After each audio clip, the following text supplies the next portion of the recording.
Okay, this is the show with no name. I'm Bob Going with Jim Nicosia. Serving Montgomery is full. Oh, well, yeah, okay, that too. And this is WCSS 1490 in Amsterdam, New York, and we have Jim Nicosia and Gavin Murdoch here, and special secret guest Robert Purtell. I don't know if he knows we're here yet.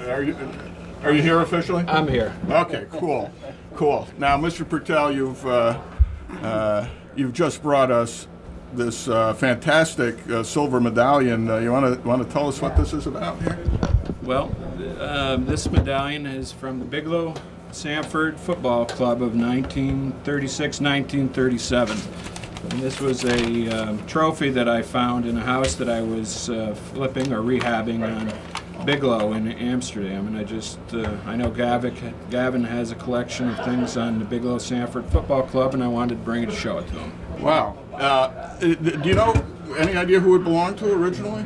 I don't. I was tearing down a wall, and where was the house? On Bigelow, 4 Bigelow in Amsterdam. And when I tore down the wall behind the insulation, I found this silver. You got to be kidding! This was behind the wall. I mean, the silver alone is probably worth $2. Well, I thought I had. I mean, it's silver plated. Won the lottery, but it was pretty cool.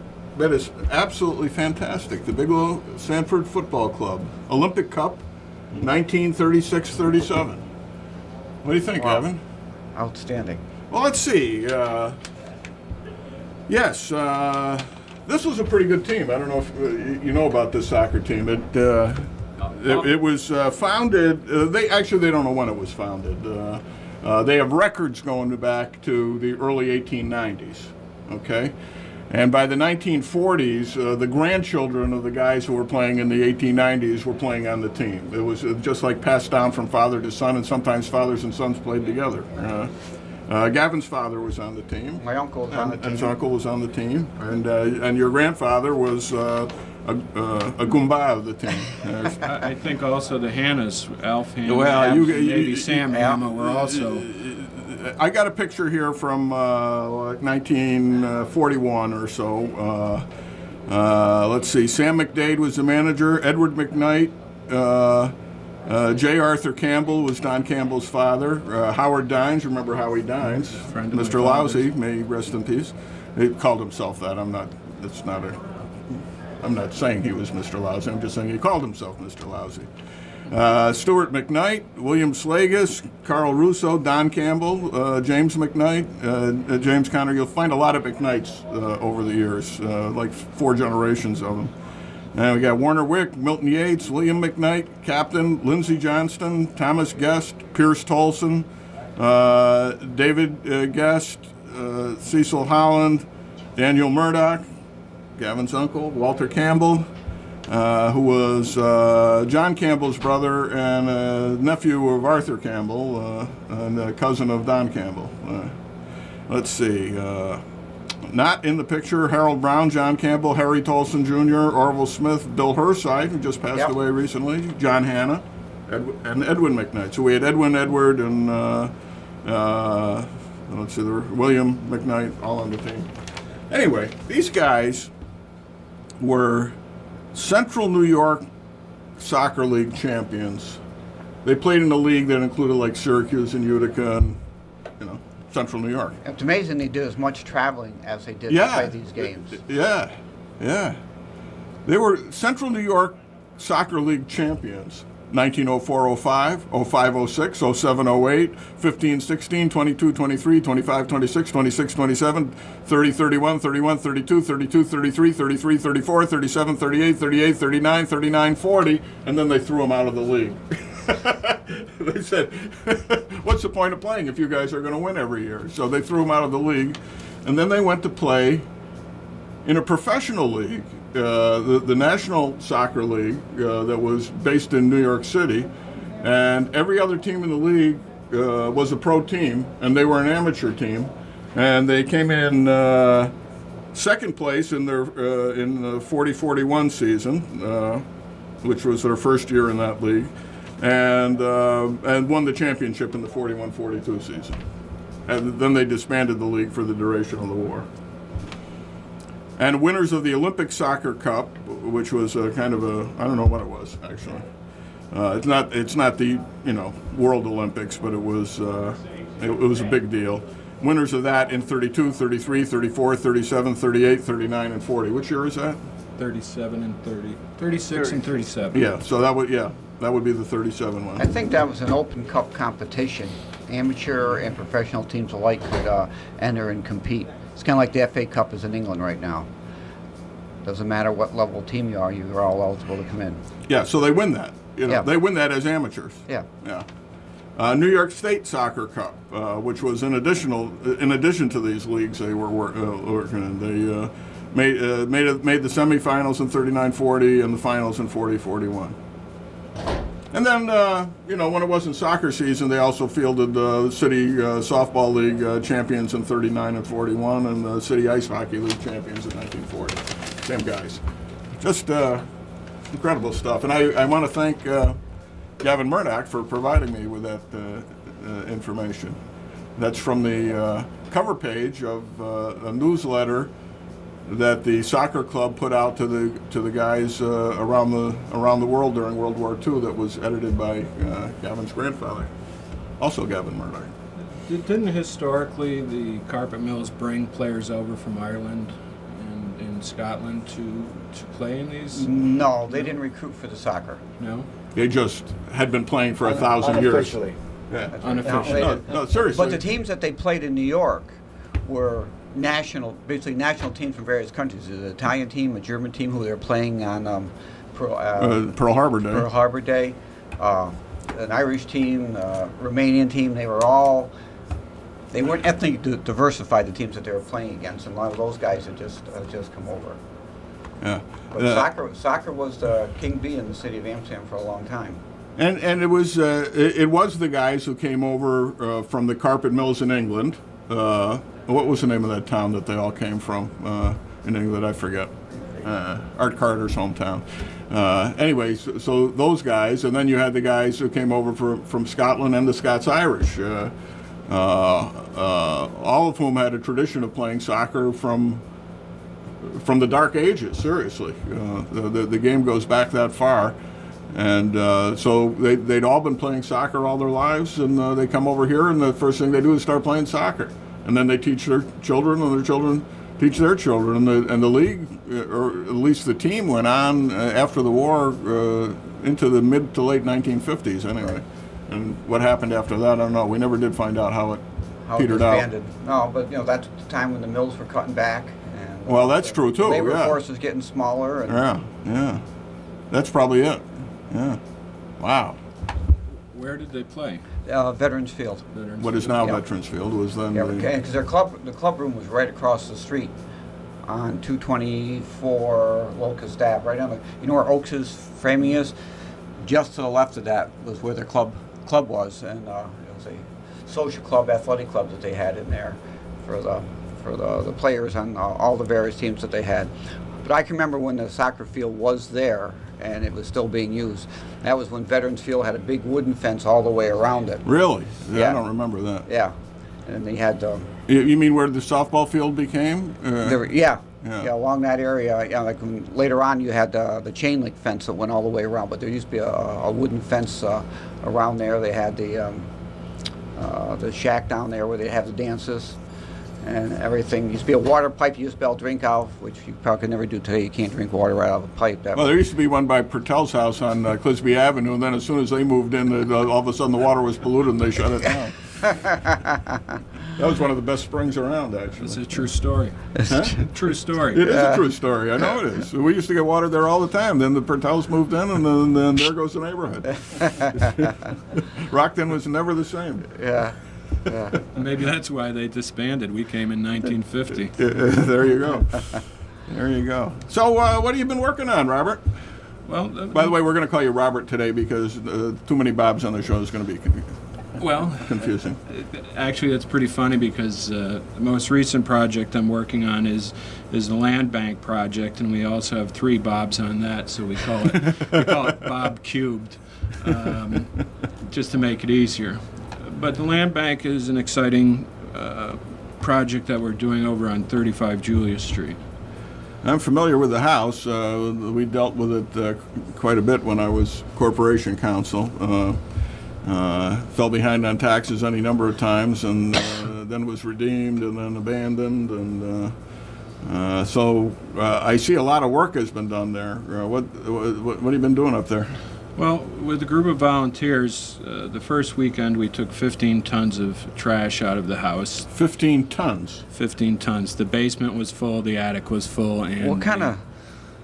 People must have saved everything they ever had in their whole life to get that much weight of Well, garbage. it was a house that had been in the same family for a long time, since it was built, I guess. Yeah. And I think the previous owner had some struggles, and it wasn't a pretty picture.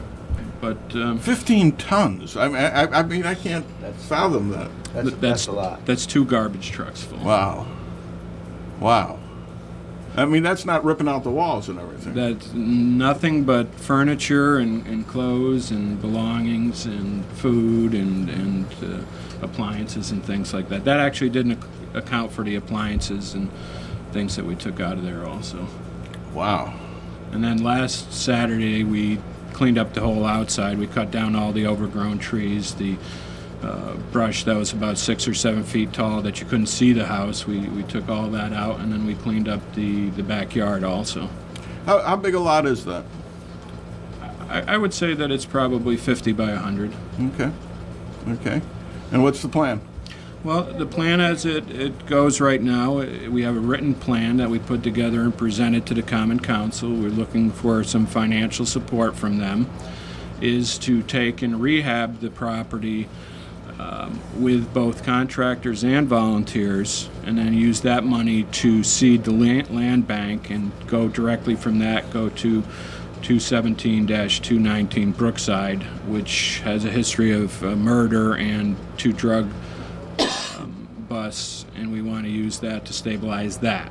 And from that point on, we want to keep the motion going and rehab as many houses and put them back on the tax rolls as possible. So the idea is to sell this house and then take the proceeds and fix up from there and just keep rolling? Is that a loan from the city? Absolutely. The terms were that it would be a loan, and the proceeds would be paid back out of future sales that we have of the houses. You know, just as an aside, I proposed that same thing back in 06 and 07 when they were tearing down 20, 30 buildings for $200,000. And my suggestion was to put $20,000 into one of these homes, rehab it, and then sell it to someone and put it back on the tax rolls. But that was beaten down, so the land bank is the next step, which is another arm of government, in my opinion. How was the land bank set up, Rob? Well, the land bank itself was set up by the New York State. They set up first 3 land banks across New York State, and then 7, and now they have room for 10 of them. And what they are is they're nonprofit organizations, 501c3s, that in the instance of Amsterdam, we have an intergovernment agreement with Schenectady, so we work together and try to develop both cities at the same time. Is Schenectady ahead of us on this deal? Have they been doing it? Schenectady has a kind of a different approach than we have. Amsterdam is working from the outside in and trying to deal with the low-hanging fruit first. The neighborhoods that just have one house in a neighborhood that are dragging down the neighborhood. And that way we can stabilize, say, Julia Street just by doing this one house. Schenectady has a multifaceted approach, and they're also working with different organizations. I forget the organization that redid Main Street. Metroplex? Metroplex, but Metroplex has tons of money. They actually get a certain percentage of the sales tax in Schenectady County goes towards the Metroplex. We're doing it with little or no money. So the land bank has title to this property on Julia Street, or what? There's a resolution to transfer it to the land bank, actually to the Land Realization Corporation of the Capital District, Before they do that, the land bank and the capital region needs for us to have the money to provide for the insurances and upkeep of the property. So right now, the city's doing all that. Right now, the city was doing nothing, and we did it with volunteers and cleaned it up. And the goal will be that if we can get the funding from the city, that we will turn that over, and it'll be the responsibility of the Land Reutilization Corporation, but all funds that come out of that will stay within the confines of the city of Amsterdam. Okay. I got a question. The $150,000 or whatever it was from the New York State to the land banks corporations or whatever what is that for? What kind of seed money is that? Well, here's where the rub is with that. One of the reasons we didn't get as much money as the rest of the land banks is because we didn't have a plan in motion. And we You did get some money from them? We got $150,000, not the City of Amsterdam or Schenectady, but the Land Revitalization Corporation of the Capital District. What the Attorney General's office was, they gave us $150,000 for administration. Right now, the City of Schenectady is providing for all the administration that goes on with that. How are they doing that? Yeah, They're providing the 3 employees that work directly for the City of Schenectady are the ones that are putting all this in place. They wrote the last grant. Okay. And how does that work out for our benefit? Well, the benefit of it is that they're creating and working with us, plus Bob DiCaprio and Bob Martin from Amsterdam, to create this so we can work together. And they are providing all the backbone for the corporation itself right now until it can be self-sufficient. So the New York State finances that are going into the land bank is not really helping the City of Amsterdam's corporation right now. Is that what you're saying? The money that's coming in is providing the administration for the grant that we're writing. Okay, right now the City of Amsterdam is depending on volunteers to do all the work out there. We've put together the plan, we've put together a written business plan, if you will, to get this rolling and where we want to go with it. There was a little flutter on Facebook late yesterday. Somebody suggesting that $6,000 in overtime was paid to DPW on this project on Julia Street. You know anything about that? Yeah, I'm glad you asked that. So here, well, somebody would have called anyway. So. Well, here's the deal with that. There was 2 employees there for 5 hours, so that's 10 hours. If the overtime cost $6,000, I would assume that they paid them $600 an hour to do this. We know that's not true. With the tipping fees, with the rental of the 2 trucks from the City of Amsterdam, with all the overtime, it came to about $1,350. Okay, that's a big difference. What happened to the other $4,000? Well, where the confusion may have... Oh, that went for the pizza. Yeah. No, I bought the pizza. Where the confusion probably came in is that the City Department of Public Works was first asked to clean out the building. They didn't want to do it. They didn't feel comfortable with doing it. So the engineer got an estimate from a company to clean it out, and the estimate was for $6,000 okay. plus the tipping fees, right, plus the use of the garbage truck. So you're saying that the city refused to go in there and do that on the city time? I can't speak to exactly what happened. All I know is that I understand that the guys that work for DPW didn't feel comfortable in cleaning up under the situation that was there. Amazing. That is amazing. Amazing. Having nothing to do with your duties in the land bank. Now, how did you get snookered into this? Snookered is that's kind of a loaded term. Well, that's a term my attorney uses. Snookered. No, look. I part of my mission in life, I donate time to organizations. I donate time to Liberty. I've always been involved very well with that. The mayor had called me and asked me if I would be interested in getting involved with the land bank because of my real estate career and my construction experience. Now, yeah, you've rehabbed buildings yourself. I've rehabbed residential properties. I've rehabbed a factory on Edson Street. I have built homes, sold homes, and I used to work for Francis McCarthy years ago. Well, we rebuilt 5 different factories. We won't go there, will we, Bob? now, where is Francis? Is he still alive? I can't divulge that.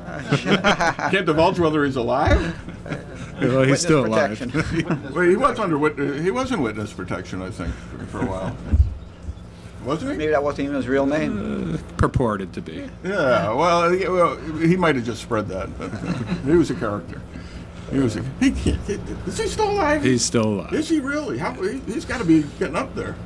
He's 80 or 81. Okay. He's getting old. Speaking of old, it's kind of changing the subject.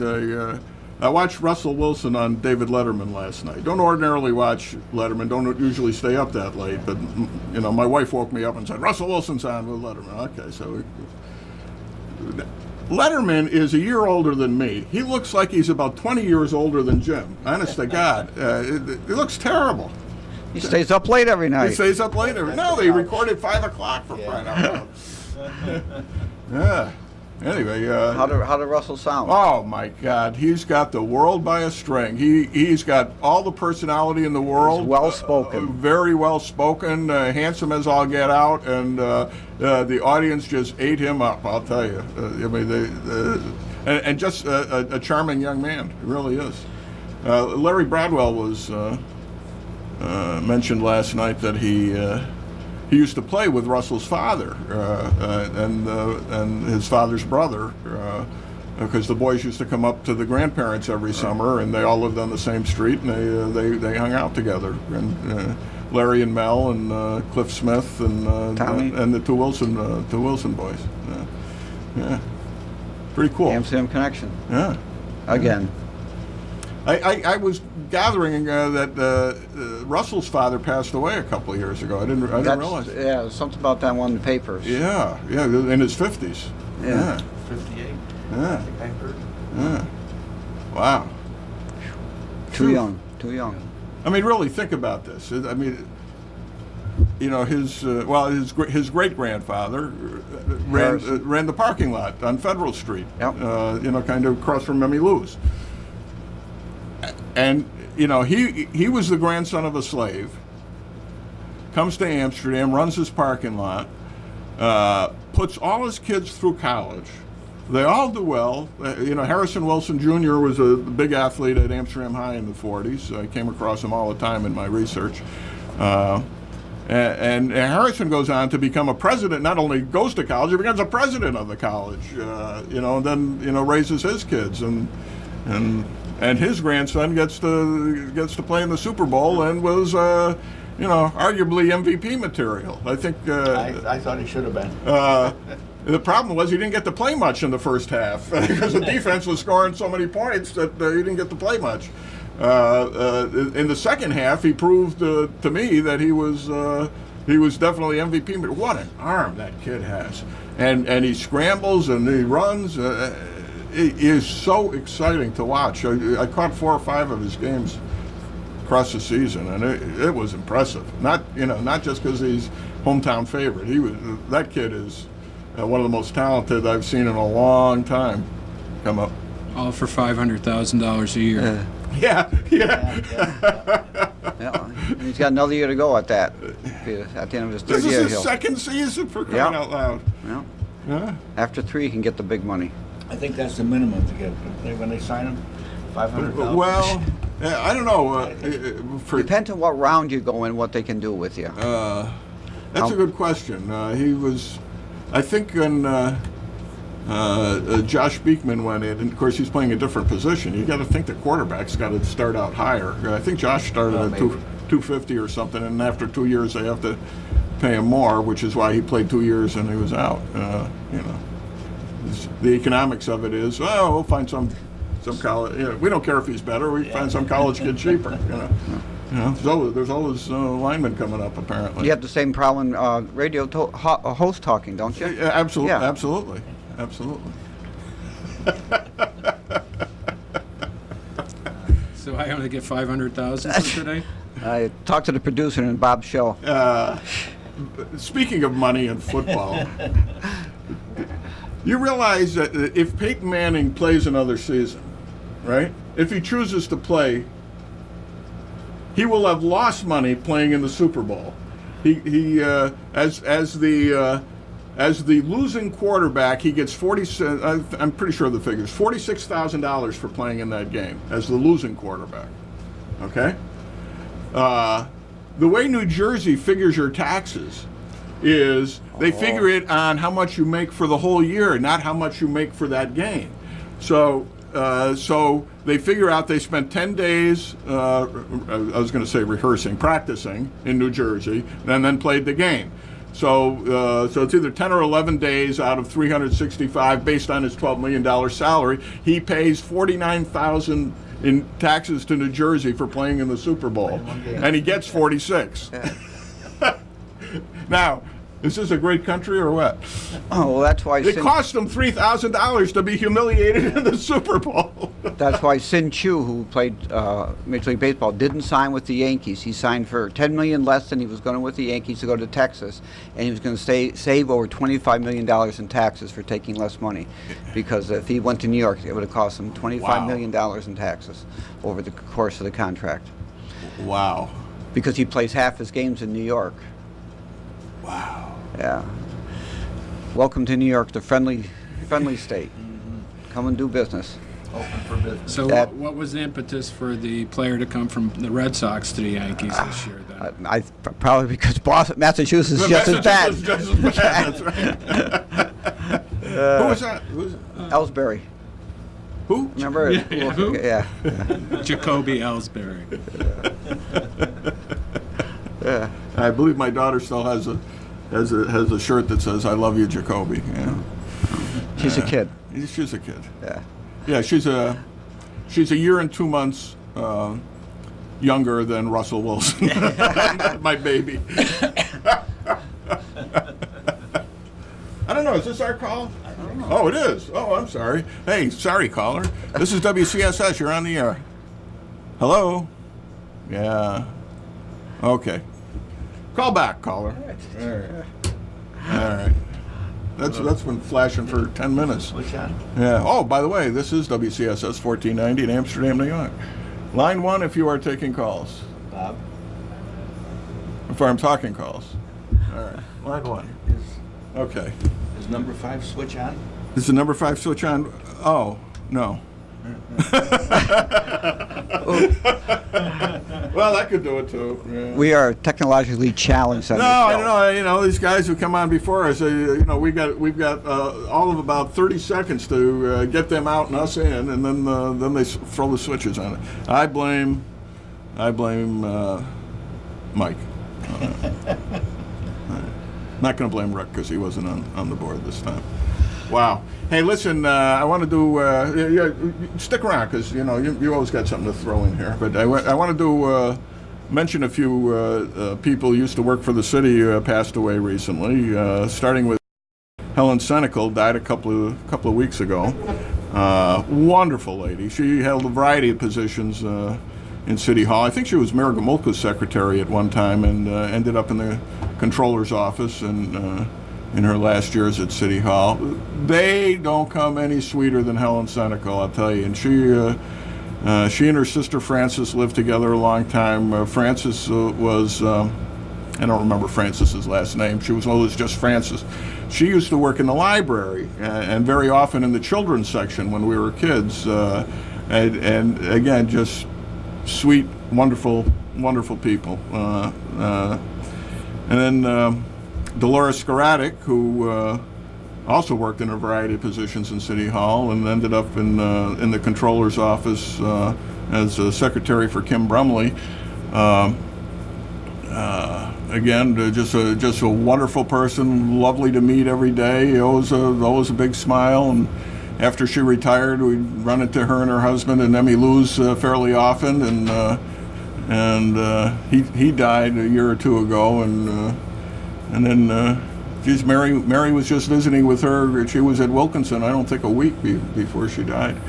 And Mary said she looked great, but obviously wasn't.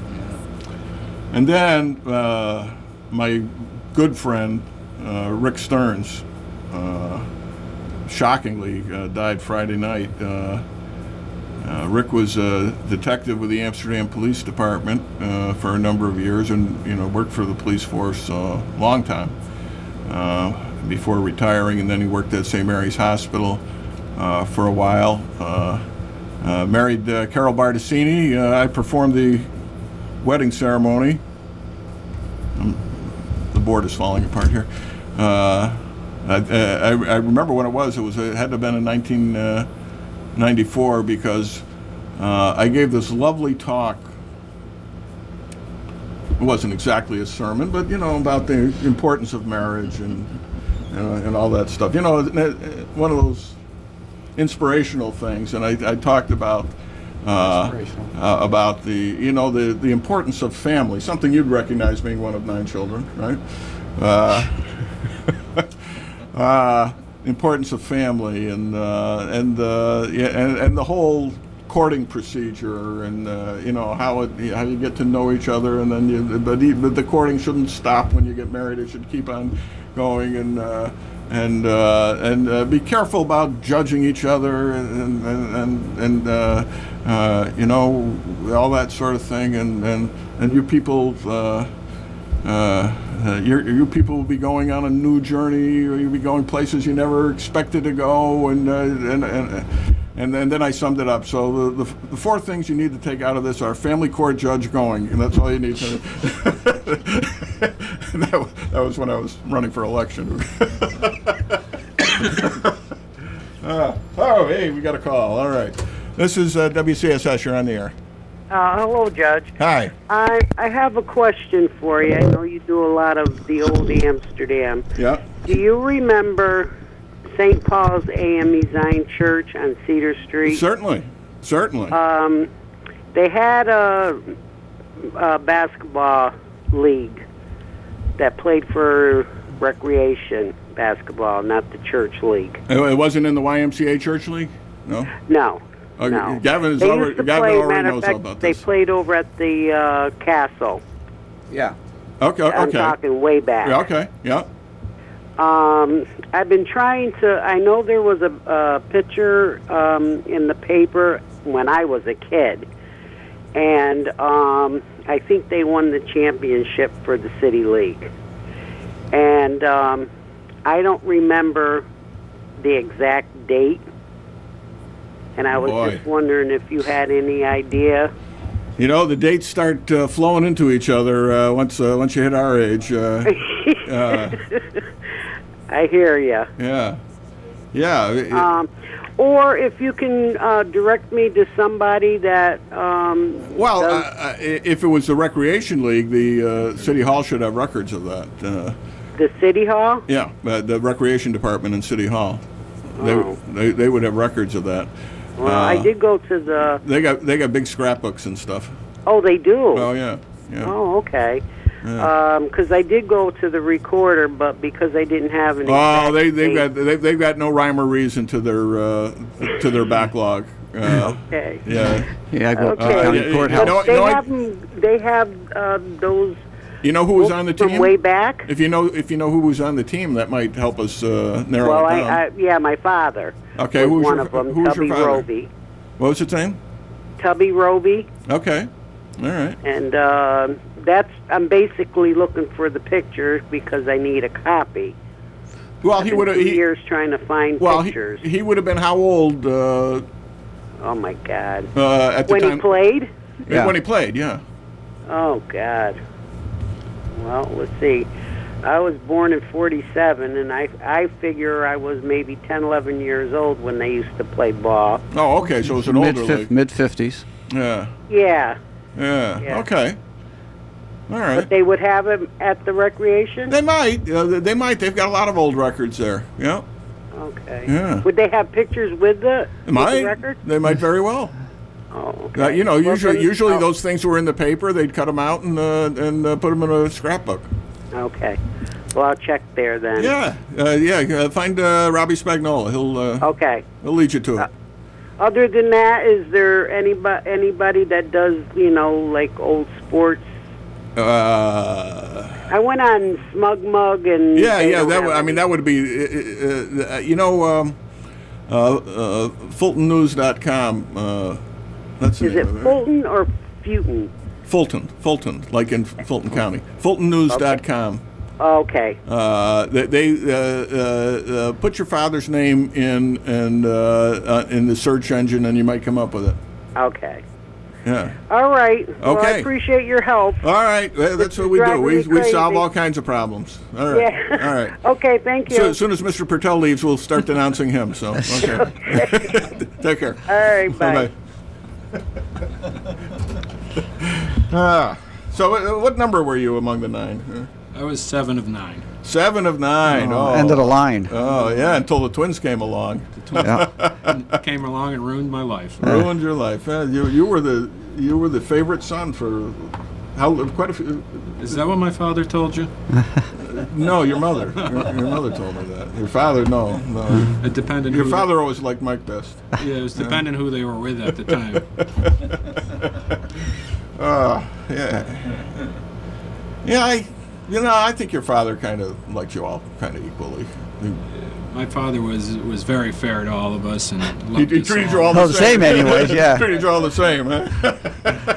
They brought the strap out at equal opportunity. Oh, And used liberally. yeah. He was a good man, your father. Yes, he was. Absolutely. And he lost his father at a very young age, right? My father's father died when my dad was 6 years old. My grandfather was the superintendent of the water department for, I believe, Water Valide or something like that. And they had a chlorine leak down in one of the dams, and my grandfather went down to save 2 of the guys that worked for him, and ended up burning his lungs from Oh, the my chlorine and died a couple days later. Wow. Well, I remember your father telling me that after his father died, at the next Sunday dinner, his mother placed him at the head of the table and said, "You're the man of the house now." So Exactly. you sit in your father's seat. Yeah. Yeah. Yeah, and he never gave it up for almost 90 more years, right? Wow. I'm sure he took on. So you'd have Sunday dinner with 11 people sitting around the table plus their friends. Yeah, some of the people. My father, when he worked for the AMP, used to take some of the younger kids from the East End home and sit them down at the table with us. He would also take the leftover meat at the end of the day. Instead of throwing it out, they'd find some poor family to give it to until they caught him, and then he would triple wrap it and leave it in the dumpster behind the store for them. Yeah. On Walnut Street On Walnut, yeah, the A&P on Walnut Street. for homeless people. Yeah, there were people who lived in the boxcars in those days. Amazing stuff. What year was that? What year? In the 50s. Well, my father came to Amsterdam in 1950, so Carpetbagger. That's when I came. Carpetbagger. that wasn't the worst thing they called him. Yeah. I worked on Walnut Street a couple times. I worked for the AMP up in Gloversville, and they sent me down there a couple times to help them out or get rid of me out of the store in Gloversville. That must have been with Lee Johnson was the Yes, that sounds like the manager? name. Yeah. Oh. And I remember your father working at the one on Guy Park too later on. Well, the funny part about that is last year I sold that building, and while I was going through the building, the meat cooler was still there. Is that And I right? remember as a kid going back there to help my father, and Oh, wow. it was like deja vu. You know what I remember about the place was the coffee. Yeah. They grind The grinder is coffee. right near the front of the... Exactly, right where you come in. 8 o'clock coffee. Yeah. Poker. Boker, yeah. And that place smelled so good walking in. Yeah. It was strategically placed, that was. And then they would have the bin of boxes. So if you wanted to put your groceries in a box, that was right next to the coffee grinders. Right? Yeah. That was a good store. That was a good store. That was one of the early supermarkets. I wonder what year that opened. Boy, You know, I don't know. I know that it was early 50s It was probably. open at the same time that Walnut Street was, and I believe that at one time there was 5 A&P stores in Amsterdam, not supermarkets, but Yeah. you know, local neighborhood stores. Yeah, there was one up in my neighborhood, but it was already closed by the time we moved in. We were carpetbaggers too. Okay, the call's not for us. If you actually look at, I believe it's 131 Market Street, it still Right. has the A&P Yeah, logo on in the the tile tile. floor. Yeah. Yeah. Well, the Great Atlantic and Pacific Tea Company. The Great Atlantic and Pacific Tea. As opposed to the... Not... And as opposed to Jewel Tea Company. All those other places. This is WCSS. You're on the air. Good morning, guys. Hey. Hey, let's get back to this land bank thing. Oh, okay. You want to do that stuff? Okay. I guess that's why we brought them in. All right. Let's. Why can't we put these houses in the contractors' hands? Whether we just give them to them, let them put it back on the tax rolls, get them fixed up. Well, we've split tried the that. Money with the city. We've tried There's that. no volunteers. There's no nothing. Like they're saying, there's almost 500 houses. To do one of these houses, 2 of these houses a year, I don't think it's going to make a dent. Well, Dave, if I could answer... I'll hang up and listen. You got an awful lot of feedback there. Okay. All right, so the reason we don't give them to the contractors at this point is our goal is not to just do 1 or 2 houses a year. Our goal is to do as many as possible. In the past, the city has worked with contractors and really didn't have a great experience with that. This actually gives the city a little more direction and control, and participates in the process.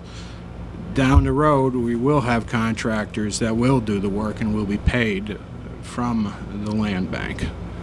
You know what?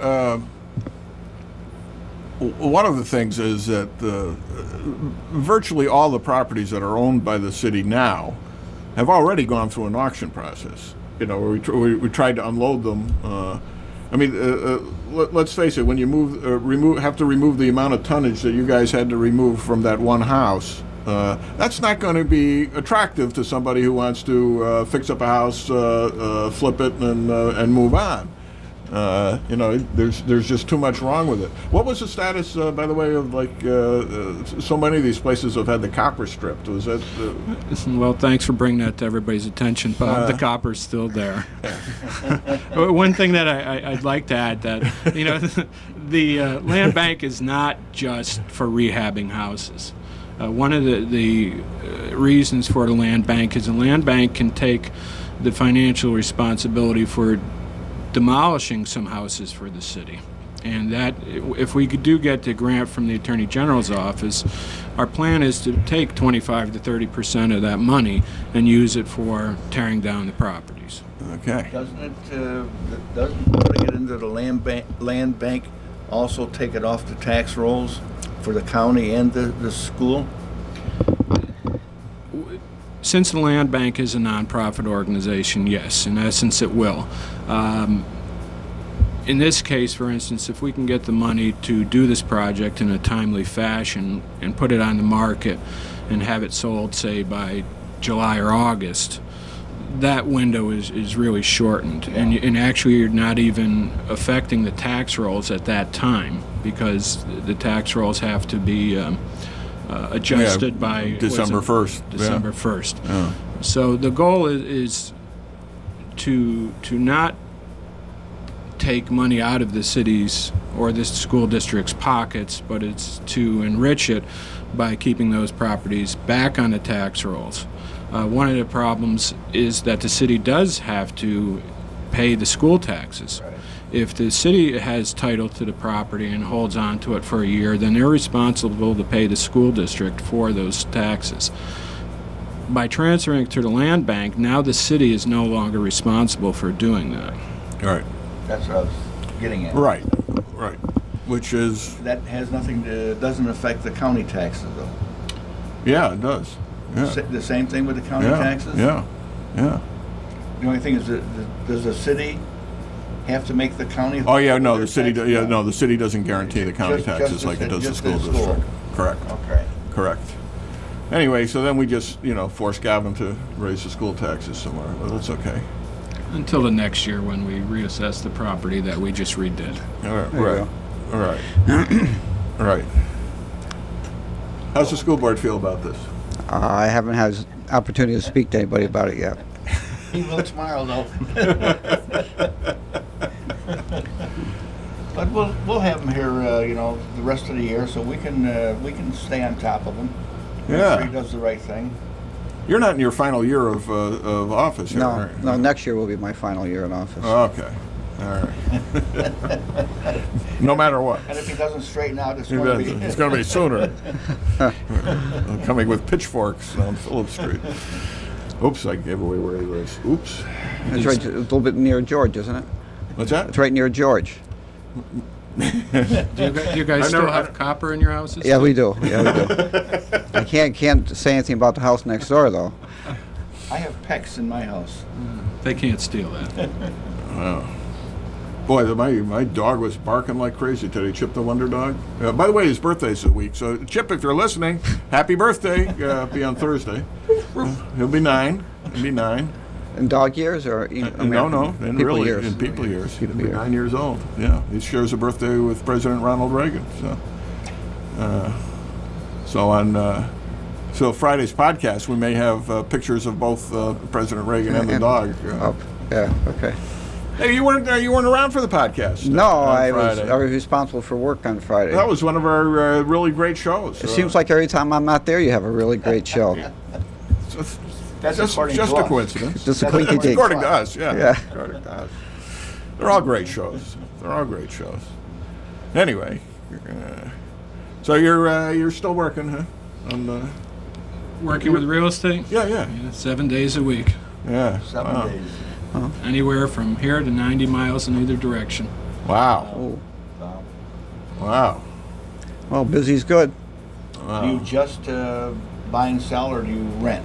Also, No, actually, we're at Century 21. We are a real estate broker in the city. A good part of our business also is representing banks and organizations like Fannie Mae, Freddie Mac, Bank of America, and so those assignments tend to take us further. How does that come about? They do a foreclosure. Well, they do a foreclosure, and they assign us to go and check out the property and secure it and get it in good condition and market it. Yeah, good. So you fix them up too, then? Sometimes. Wow, cool. So you really do know what you're talking about. Sometimes. You're a valuable Sometimes. man to have on this board. All right. This is WCSS. You're on the air. Bob. Yes.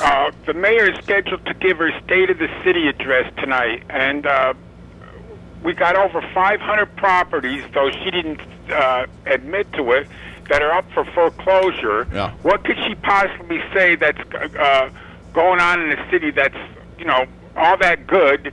Oh, everything's great. I imagine that the golf course will probably be brought up again, later on or so like that. I think we got a strong council like this, and what do you think is going to happen tonight? I don't know. What do you think is going to happen? I think the council is probably going to pass. If the mayor has not signed the 2 golf contracts, I think the council is likely to pass a resolution authorizing the city clerk or someone else to sign them in lieu of the mayor signing the contracts. There are two resolutions on tonight for the controller or the clerk to sign the contracts if the mayor doesn't. I can't hear you. Can you speak up a little bit? Yeah, there's two resolutions on the agenda tonight. One is to authorize the clerk or the controller to sign the contracts with the concessionaire And the pro. Yeah. Yeah, I heard that. I think but- earlier some. It didn't mention Mr. Agresta. So I mean, but she's like acting like she has no that other people have no authority. If I remember, it was a 5-0 decision. If 4 council members if listen to their constituents and they want some way, she's some kind of Gestapo type of a woman that she doesn't seem to care what the taxpayer thinks. Well, it doesn't really matter because signing the contract at this point is ministerial. The contracts have been approved by the Common Council. She vetoed them. They overrode the vetoes. She has an obligation to sign them. If she refuses to sign them, a court could order her to sign them, or as rather than having to take it to court over the mayor's stubbornness, the council is taking the alternate route, which is have the city clerk or the controller sign it, which makes it perfectly valid contract. You attach a copy of the resolution approving the contract to the contract, and that's it. Can she veto if she these? wanted to make Joe she can veto, Morendo, yeah, sure. she brought up a point about making him a city employee. City employees, from time to time, you can fire a city employee. Well, of course, that would he would be out of his mind if he accepted that as a compromise, because she could fire him the next day, and probably would. So. Okay, well, okay. Thank you very much. All right. Bye-bye. Bye. Can she veto those resolutions tonight if Yes. they pass? Yes, Then she what could, happens? and then they would override the veto, and that's the end of it. They would present another resolution to have them signed, and she would veto that again. Oh, no. This resolutions tonight would allow, say, the city clerk. I'm just, let's not complicate it. All right. Would the city clerk to sign on behalf of the city? Right. In other words, Joe Morendo would sign. City clerk would sign on behalf of the city. If the mayor vetoes that resolution, they can override it at their next meeting, and that's the end of it. And then the city clerk now has the authority to sign it. Okay, I understand that. Yeah. Okay. Well, I mean, it's insane that you have to go to this level, but that's what you're dealing with. I mean, you're dealing with a mayor who's operating outside the law. In other words, she's using her executive authority to do things that she's not allowed to do, and not do things that she's supposed to be doing. Huh, that sounds pretty... Familiar? Yeah. Those Democrats. Well, Your father was a Democrat, wasn't he, Robert? I abstain from any comment. Yeah, your sister Joni keeps blathering stuff like that on my Facebook site. Most of you kids in your family are pretty well behaved these days, right? None of us are in jail. None of us have been in jail, so I think that's a good sign. That's a Yeah. good sign. Yeah. Where's Lee? Lee works for St. Mary's Hospital. She's the head nurse. Really, she's still there. Head nurse in the psychiatric ward. Wow. Good place for her. Oh, no wonder. She's got good training. Yeah. Oh, that's what you meant. Yes. Actually, she lives in Galway now. Okay. God, I haven't seen her in forever. Since graduation. And she's right here. Yeah. Wow. Works, Right. works with I don't Roman. see Michael anymore either. He's a tribe seller or something? Or- Mike lives in Hageman. Hageman, Works uh-huh. for me doing work for the banks. Really? Yeah, Mike was my classmate. Yeah. He was, he grew about a foot after he graduated from high school. I'm not kidding. But Mike was like the shortest kid in the class, right? Seriously, I've got video of our graduation, and the camera goes down when he walks by. And he ended up, about 6'1" or something, right? About 6 foot. Same thing happened to Yeah. me. I was Is that right? 130 pounds and 5'6" until after graduation. And Wow. Yeah, because next time I saw him, he was on the fire department. I said, "This can't be the same Mike Purtell that I went to school with. This must be a different Mike Purtell." But it was. It was. Same one. Yeah, same guy. Same guy. Small world. Small city, big heart. Yeah. Wait a minute, I think you got to pay to use that Yeah. slogan. That's right, be careful. So I think it's copyrighted. Is that her calling?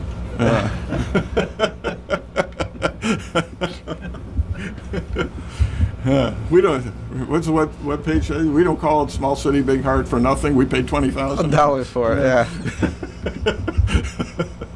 Oh no, that was the fake page I put up. Oh, I'm such a scam. I don't know how she can stand me. Yeah, that's why she sits down. That could be. That could be. That could be.